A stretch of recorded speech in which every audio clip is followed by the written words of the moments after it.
video, I'd love to share with you some great sources of calcium and how to include them in your children's diet. If you're like me, you've probably been conditioned to think that you need dairy for strong teeth and healthy bones. I know I found it very difficult cutting out dairy from my children's diet when they were so young, as I was worried that they weren't going to get enough calcium. But I have to say, slashing dairy completely out of my children's diet has seen us enjoy tremendous health benefits. My eldest son, when he was young, he had reoccurring ear infections, and his ear, nose and throat specialist kept giving him antibiotics to treat it. It wasn't until about a year and a half later that I realized my baby boy was actually dealing with a dairy intolerance. So when we took dairy out of his diet, he never had another ear infection. He's never had antibiotics either, and that was 5 years ago. And with my youngest son, Cooper, taking out dairy has had wonderful health benefits. Reflux, eczema, all diminished very quickly. And he had multiple food allergies and food intolerances, and certainly taking out dairy and removing that inflammation meant that he outgrew those allergies and those intolerances at a very young age. So that's why we're seeing a lot of people these days take out dairy out of their family's diet, for health reasons especially, and also of course for allergies. And I'd like to just share with you some information about cow's milk to give you a little bit more comfort about the idea of removing it before we talk about these great sources of calcium. So let's think about it. Cow's milk protein, by design, grows a 90-pound calf into a 2,000-pound cow in the space of 2 years. And that's why most mammals only have their mother's milk during those large growth spurts at a young age.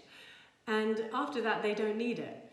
We're the only species that actually want milk afterwards, and that of another animal. So it makes you think that perhaps it's not something we definitely need in our diets to grow big and strong.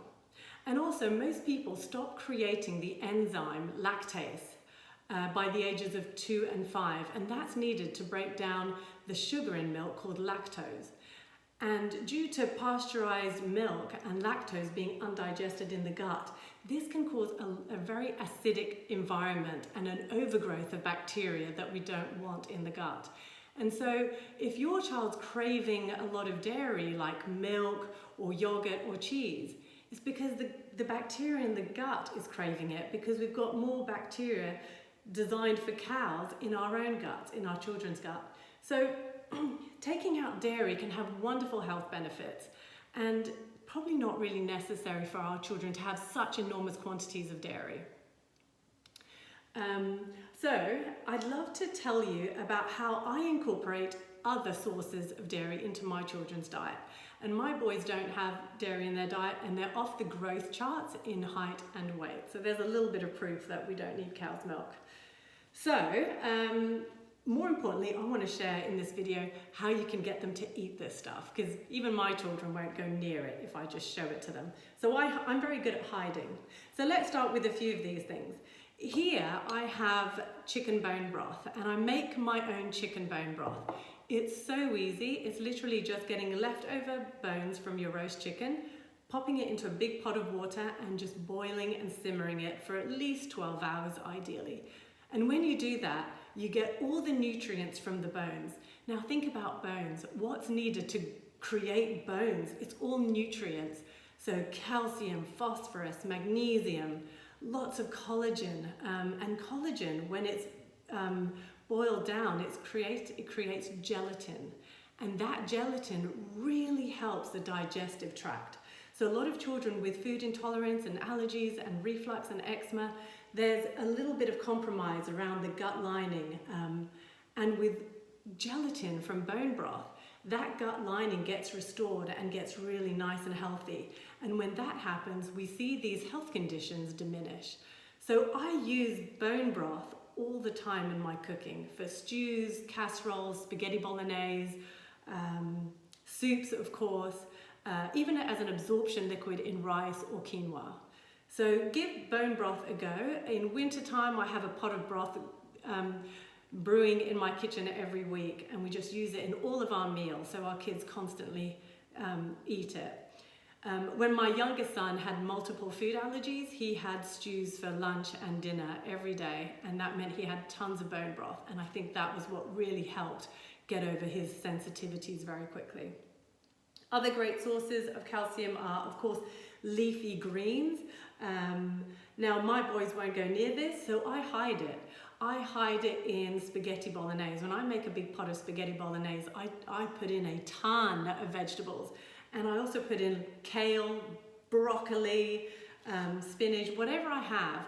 And then I just blend it all up, and they have no idea it's in there. But in actual fact, in spaghetti bolognese, I've got more vegetables than meat in there. I also put this in fruit smoothies in the morning or in chocolate milkshakes, and I do that with a dairy-free milkshake. Just put lots of dates and frozen banana, and then I'll put a handful of these beautiful greens in there. So hiding these foods is key if you want them to start eating them on a daily basis. Some kids love broccoli on its own, mine don't. What else do we have here? Of course, seeds are really great for strong, healthy bones, high in calcium as well. I've got pumpkin seeds, sesame seeds, chia seeds, linseeds, whatever seed you have. A diversity is awesome. So I put these in muesli bars, I bake with them, and they basically go in a lot of desserts. They can go on top of smoothies, or I make a mousse just with frozen fruit and banana. So I just put those on desserts mainly. I have also here some beans. Beans are brilliant for bone health.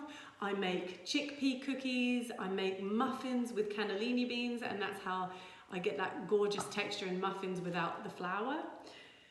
I've got, a surprising one actually, is figs. Dried figs have one of the highest levels of calcium in them. So instead of raisins all the time or dates, I chop up some figs and they just eat them like that.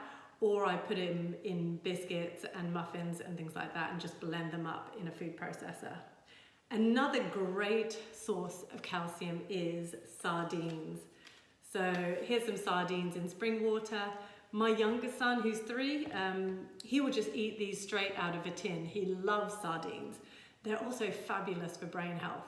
My elder son won't go near them. So the way that I make sure he eats sardines is I make a tomato tuna pasta, and I'll just stick a few fillets of sardines in there and sneak it in there. What's great about sardines is that they are a small fish, and so they're low in mercury. A lot of our fish these days are contaminated with high levels of mercury. So the smaller fish, like sardines and even wild salmon, are your better choices. And when you feed your children sardines, you'll notice that there's actually bones in there as well. And you want your children to eat them, but don't worry, because of the canning and tinning process, those bones have become very soft and very safe to eat. So I hope I've given you some really good ideas of how to incorporate these beautiful ingredients into your children's diet. And if you have to sneak, just do it. If you can get it in there, that's amazing. Oh, I've also got oranges here, and I always put oranges in smoothies. I make orange cupcakes, orange cakes, and of course, orange juice is amazing. And what's great about all of these is that you're getting an abundance of other nutrients, vitamin C, magnesium, just phosphorus, trace minerals, all these amazing nutrients that are going to help your children grow and thrive. So I hope you found this helpful, and I'll see you soon. Bye.